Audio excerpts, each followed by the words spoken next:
I'm using the term polycrisis.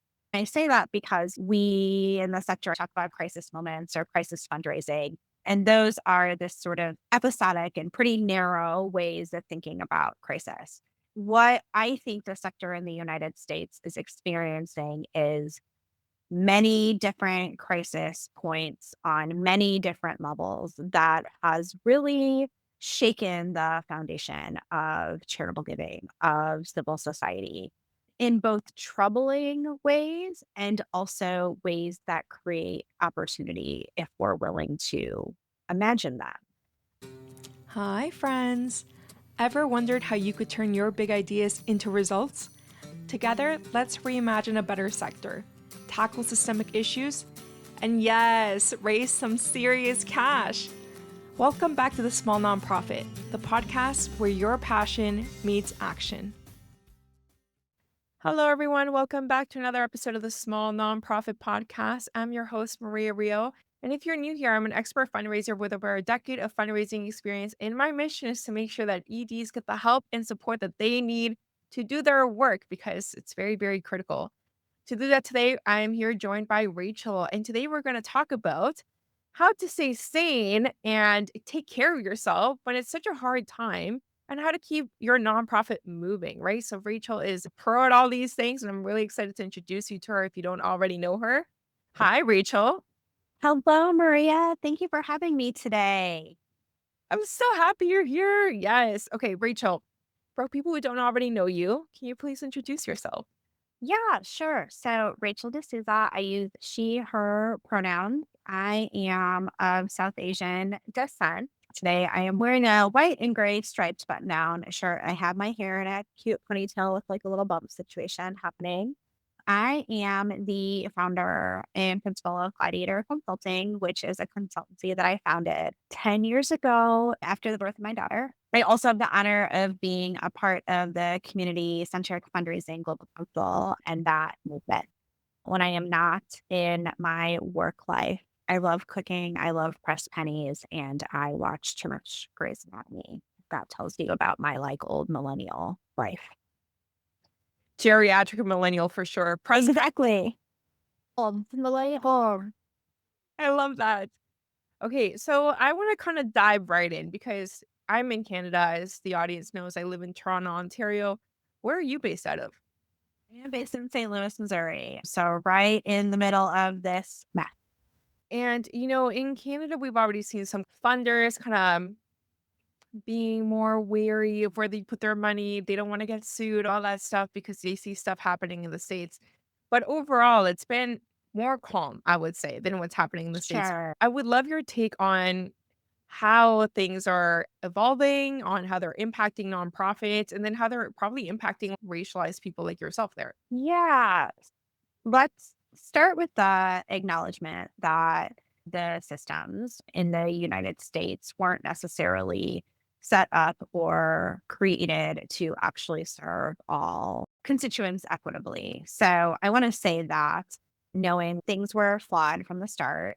And what we have really seen over the course of this past year, since our current presidential administration took over, is definitely a level of attack and assault on the civil sector in the United States. We currently have a president who has issued a number of executive orders, has essentially pulled resources, both financial resources and human resources, from the departments that facilitate grant funding to some of our nonprofit organizations, as well as attacking both corporations and institutional funders for supporting or funding particular causes.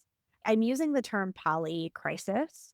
I say that because we in the sector talk about crisis moments or crisis fundraising, and those are this sort of episodic and pretty narrow ways of thinking about crisis. What I think the sector in the United States is experiencing is many different crisis points on many different levels that has really shaken the foundation of charitable giving, of civil society in both troubling ways and also ways that create opportunity if we're willing to imagine that. So this year, we've seen many organizations in the states lose committed funding that would have come via federal or state level grants. We've also seen some large institutional funders shift their giving priorities away from using words or language that might bring scrutiny. And we've also seen trends in giving in the US where individual donor pools are shrinking, but the individuals that continue to give are giving higher dollar contribution. And so there both really sort of is a real time need for organizations to think about what is going to sustain them over the course, not just of this current administration, but truly, I would say for the next decade or so. It's hard to look at the news and not feel absolutely destroyed, discouraged, overwhelmed, just wanna put your head in the sand, like, whatever the person's feeling. Like, for me, the ICE situation that's happening there is really, really upsetting. How do you keep your head out of the sand and keep your head in the game towards that long-term change? It is awful here. I remember the day after the election back in November, I was on a walk in my neighborhood with my kids, and my son had a lot of questions and a lot of fear and wondered if we were safe in our community. He wondered if his grandparents, who live 20 minutes away in a suburb of St. Louis, who are naturalized Indian immigrants, like, are they safe?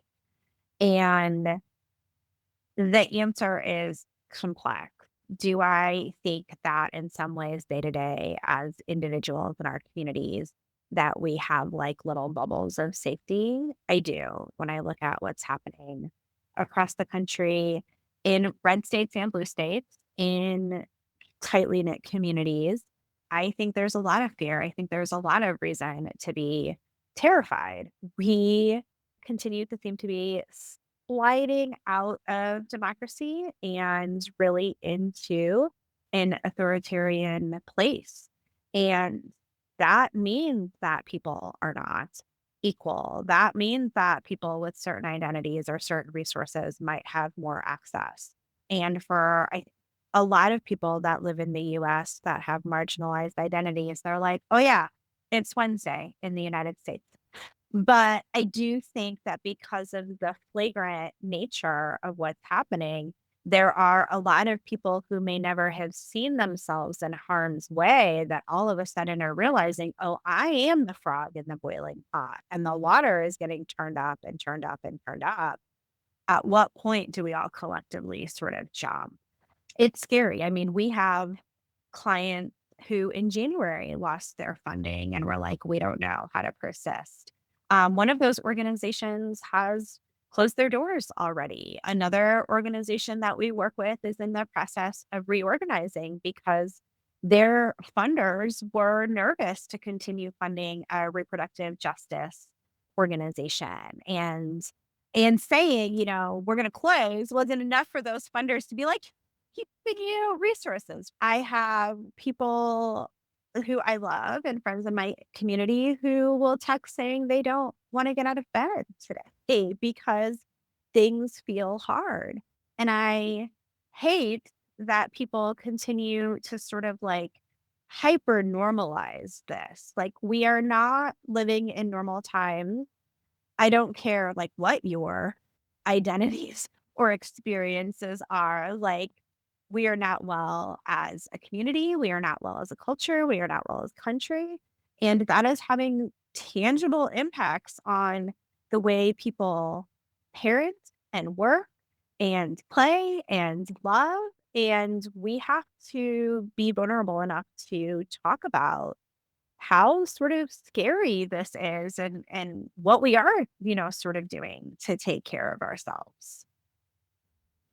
I would also love your insight on kind of there's this kind of issue that I've seen. I'm not 100% sure if it's right. So that's why I'm asking you. But it seems like the Republican people, the right wing extremists, are very happy to fund political candidates.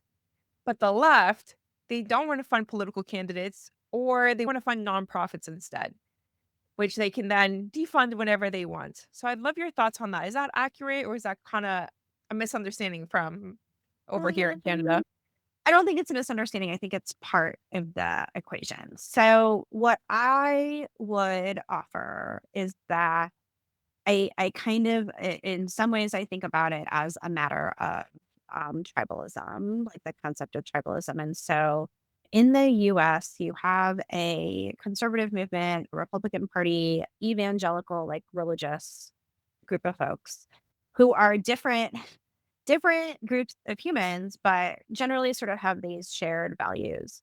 And for example, when we look at at reproductive justice, the right to abortion, that was sort of established in a Supreme Court case, Roe v. Wade, back in the 70s.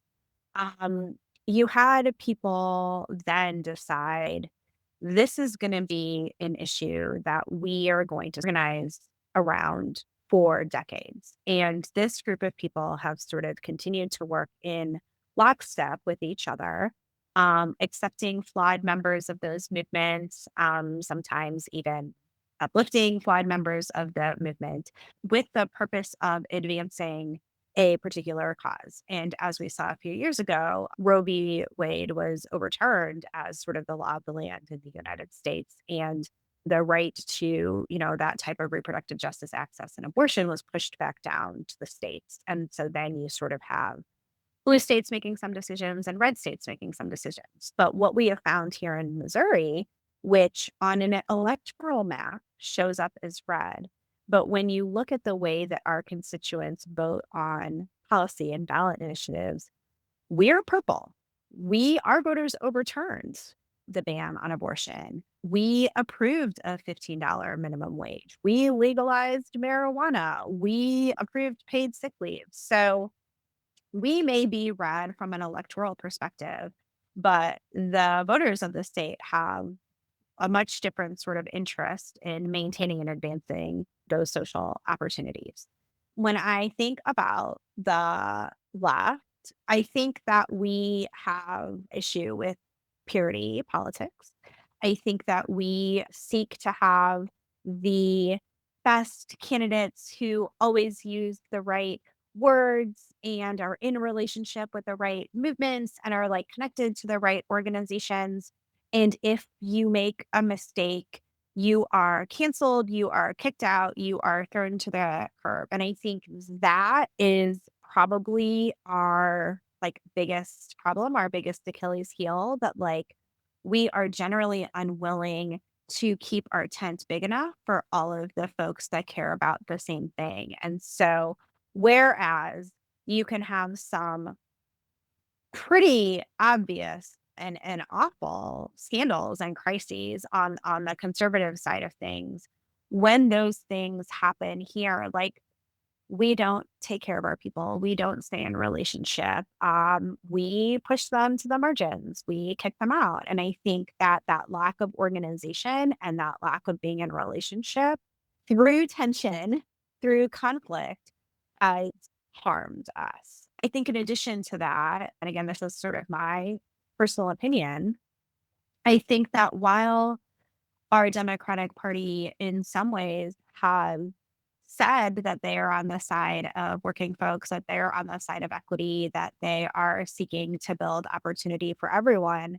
When some folks in the Democratic Party have assumed power, those campaign promises haven't translated into policy change. And so I think a lot of us, I am a registered Democrat, I think a lot of us are like, okay, you've been saying this and we've been talking about it and we've given to campaigns and like we're not actually seeing that change happen. And if you're telling us, oh, that change is too hard in one legislative session, then what's the midterm or long term strategy? And I'm not sure that the Democratic Party nationally or state by state could give you like what is the midterm answer, what is the long term strategy. And I think that paired with we cancel each other when someone makes a mistake is the recipe for the part of the disaster that we find ourselves in right now. It's good to talk a little bit about the background. I'm sure a lot of people already know what's going on in the States and, how that's impacting a lot of global relationships, Yeah. all that stuff. I think that when this started to happen, I was thinking like, okay, someone's gonna come in and fix that up. That's not gonna last. But that hasn't happened just yet. And I feel like, we have amazing people like Jasmine Crockett. We have the governor of California. Yeah. We have the Midas Touch News Network. We have a lot of people really going out there and putting their neck on the line. But when it comes to nonprofits, who will save us? Do you think we have to save ourselves, or do you think there's something coming that will help us? I think that we have to save ourselves. Yeah.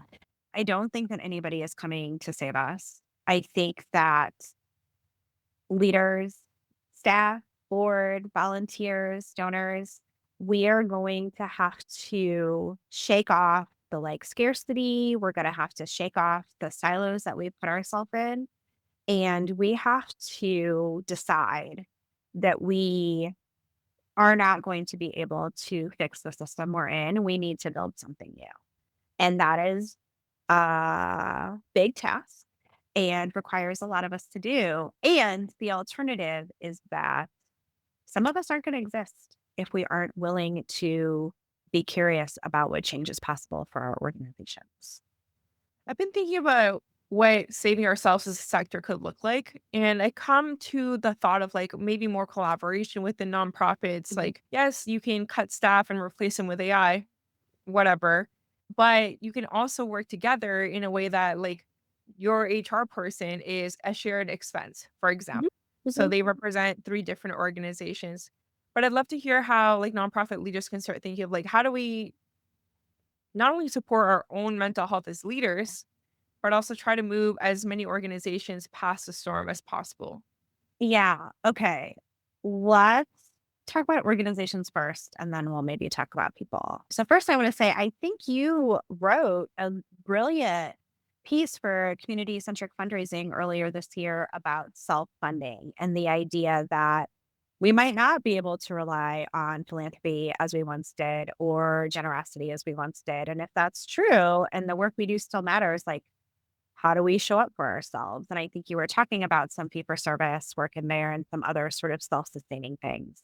I think that here in the US, at least, there is an understanding, there is the traditional reality that if you're a 501(c)(3), you solicit charitable contributions from individuals, from institutions, and grants from government or public entities. And if the government is saying, we're not going to fund you anymore. And you have institutions saying, we're going to change the way that we fund or who we fund or how much we fund. And you have individuals, our tax policy has also changed in the last 10 years. You have individuals filing their taxes differently, which has meant less charitable revenue from folks. If the whole grounding of what funds the sector is getting diminished, then we cannot keep doing the same things over and over and expecting different results. That is the definition of insanity. And it's not going to work. And we've already known, right? The sector has sprawled in ways that are wonderful and ways that are problematic. There were already too many nonprofit entities for philanthropy to support in robust ways. And so we talk about organizations that run lean. We talk about people not making a living wage in the sector. We talk about the perks being like eating leftover food after the gala or, whatever. That is not something that people can sustain. And so for leaders in the space, challenging, but I think that part of the answer for institutions is that we have to get real clear about what matters.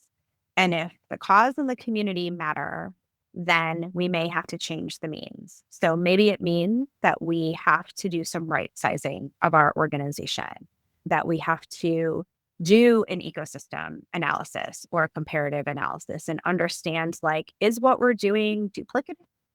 Is it not meeting the needs of all the community, like, how might we need to shift and change as an organization? I think that's the first step. But I also think that truly organizations need to think about, in addition to what you said about collaboration, do we need to merge with another organization or do we need to acquire a smaller organization that would enhance our existing programs?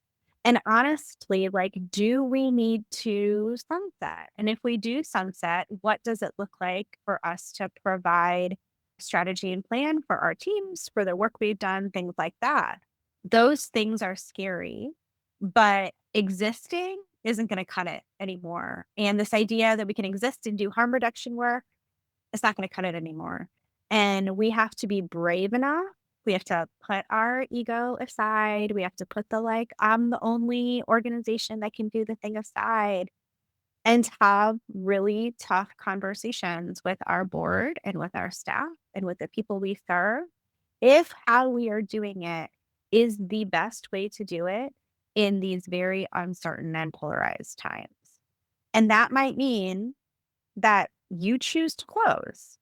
And I like want everyone who listens to this podcast to hear me say, if you do an ecosystem analysis, you find out your work is duplicative, funding is scarce because it's spread too thin across too many organizations, and you stepping away from the space creates more opportunities for your partners who are serving the same communities. You didn't lose, you didn't fail, you didn't mess it up. Like, you are making a choice that is so much bigger than what your institution could accomplish on its own. And I think we have to get better at sitting in that complexity. We are not going to save it all. We're probably not also going to necessarily be able to save our individual selves, but can we save the effort? Can we save the work? Can we preserve the community? That's where I land with that, honestly. How does that line up with sort of where you've been at with your work in Canada? I think you're 100% right. I think that we have a lot of emergencies happening at the same time, and you can't really address all of the fires at once, right? You want to tackle the most harmful, burning, killing people fires first before you tackle, burnt toast or something like that, Mhm, right? So mhm, I think by working together and breaking down those silos, those are the organizations that are going to survive past this. The most collaborative mhm, ones or the most well-funded, greatest proximity to whiteness mhm. and to power Yeah, that never need to collaborate anyways. But for the yeah, ones that are not a 1%er organization, I think that collaboration is mission critical to survival. But I think that just having those conversations internally of like, should we acquire a program? Should we be mhm, acquired? Because a lot mhm. of organizations, a lot of nonprofits, they're a program. They're not a nonprofit. Like Right. they Yeah. don't run Yes. within one program, right? So Right. there's a lot of opportunity to come together and make it easier. Yeah, and don't get me wrong, that work is hard. That is not the culture of this sector, even though we talk about it like it is, it's not. We're really competitive. There's a lot of ego. Collaborations fall apart because somebody didn't get what they wanted for their organization, so they take their ball and go home. Like, I see that more than I want to, and I think part of it is because the work is really deeply personal. And so I think the second part of your question was like, what do individuals do? Like, how do we navigate this? I mean, I think that part of the work of shifting organizations, shifting the sector, shifting, systems is sitting with ourselves. Like, where might we be getting it wrong? Where might we consider doing it differently? That is hard work because for most of us, our causes are personal to us. Like, it isn't just a career or a job, like, it is a vocation, it is a calling, it is our legacy. And that can be really tough to navigate when you find yourselves in these sort of polycritical, polycrisis moments. I have a client that I work with who has both sort of a local and national network. And one of the things that we have to remind each other regularly is like, you don't have to like the people that you work with. You probably aren't going to like all the people you work with. And to do good work, you don't have to be besties. You don't have to hang out. You don't have to, your kids don't have to go to the same school, right? But you do have to respect each other and the contributions and efforts that are made to impact the community that you care for and that need the resources that you have to offer. And so I say that because discomfort is not harm. And you can be really uncomfortable and it might feel like harm, but it's not. And you have to be willing as an individual to stay in the discomfort long enough to achieve a different outcome or a different objective. So I think that needs to happen. But I also think that leaders need to know when it's time for them to walk away. Folks tend to stay in roles for a long time because they believe there is one way to do it. And the one way is their way and that way is best way. And they have the relationships and they have the contacts and whatever that is. We are all in a crisis moment. Not all of us are equipped to lead, to manage, to navigate in this level of uncertainty, right? Some of us don't have the risk tolerance that we need to stay in it. Some of us don't have the willingness to be in relationship with people that we disagree with. Some of us aren't willing to negotiate or work on a collaborative basis to get things done. And I don't believe that those siloed behaviors are going to breed success for any cause or organization.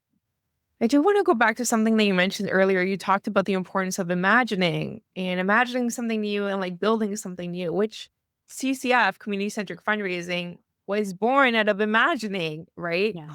So I'd love to hear your thoughts about like how CCF can play a role at this time. Yeah. Ooh, that's like a meaty question. So I was doing community centric fundraising in my consulting work before the movement was launched in 2020. I think community centric fundraising, it is a movement. So I want to say that. And it's a movement with values. It's not like a practice, the how I would categorize donor centric fundraising. But it gives us opportunities to think differently about what's available to us in terms of the principles. And I think one of the places where I've seen organizations really be able to ramp up their fundraising results is when they add an aspect of donor education and advocacy into their sort of relationships, right? Into that donor experience. And so you're sort of moving away from a transactional relationship with them and you are creating opportunities for donors to understand like why you exist, what their role might be in the problem that you're trying to solve, and how people can collectively come together and use their resources to have a tangible impact on a particular cause. I'm not saying that those things don't already happen in nonprofit organizations, but they don't happen with a frequency that has allowed for organizations to solve the problem that they're often tasked with. And so it isn't just about the work that we do, it's about the way we treat our own teams and the policies that govern our organization. I was at a conference a few weeks ago and I heard a speaker talk about her own organization that is a girl and women focused organization that offered a 6-week maternity leave policy. How can you expect to build something for the women and girls that you serve when you're not doing it for your own teams? And so I think people tend to think of community centric fundraising as a external thing, as a thing I do with my donors and with my funders. It can also be a really great strategy screen for the internal decisions that we make. Rachel, it's been such a joy having you here. I really appreciate your time. For people who want to continue the conversation, how can they find you? Where can they reach out? So, would love for people to visit our website, gladiatorrds.com. And in the bottom right corner, you can sign up for our newsletter. I think our best content is on Instagram at consulting.gladiator or on LinkedIn. And we also have started doing a Friday Live that we stream on Instagram, LinkedIn, and YouTube. which are casual conversations that Maria, I think you're going to be joining us so people can like tune back in and hear like the part two of this. Nice. So I definitely recommend if you're listening to this episode, go reach out to Rachel. She is obviously a wealth of knowledge. But like always, if you want to see our lovely faces, you can also watch this episode on YouTube. So you can follow us there. Myself and Rachel, we have separate channels. So follow both of us, okay? But thank you so much, Rachel, for coming on today. Thank you for having me. I can talk to you all day. And thank you all for listening to another episode of the Small Nonprofit Podcast. I will have those linked down in the show notes below so you can keep track of everything that we talked about and see those resources. But that's it for today's episode. Until next time, bye for now. Thank you for listening to another episode of the Small Nonprofit. If you want to continue the conversation, feel free to connect with our guests directly or find me on LinkedIn. Let's keep moving money to mission and prioritizing our well-being. Bye for now.